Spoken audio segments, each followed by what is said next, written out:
The Northern Bank robbery was the biggest in Irish history, casting a long shadow at the time over the peace process. Despite Republican denials, the police forces on both sides of the border and both governments believed the IRA was responsible.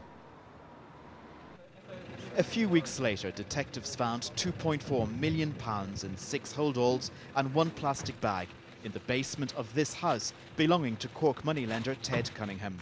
He said during the trial that the money came from 3 Bulgarian businessmen buying a County Offaly quarry from him.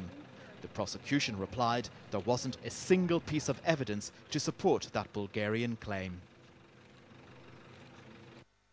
Ted Cunningham denied 10 charges of money laundering, but he admitted in custody knowing that the money found in his home came from the Northern Bank robbery. He says he only made that admission because Gardaí had threatened to leak to the media he had named IRA names in interviews, and that this would result in his murder.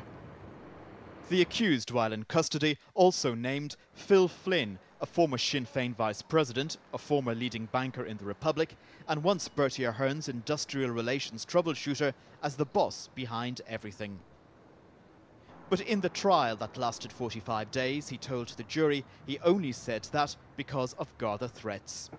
The jury, though, of 7 men and 5 women didn't believe Cunningham. And after 4 hours and 40 minutes of deliberation, by majority verdicts, they found him guilty on 10 charges of laundering money from the Northern Bank robbery. Shortly after the verdicts were announced, Ted Cunningham was tearful as he was comforted by his wife and almost inconsolable son Timothy. Timothy Cunningham had pleaded guilty to 4 charges of money laundering Northern Bank money at the start of the trial, but the jury didn't know that. Cunningham, who was remanded in custody, and his son, who is out on bail, both face up to 14 years in jail. Sentencing will be on April the 24th. Shane Harrison, BBC Newsline, Cork. 200 healthcare jobs could be lost.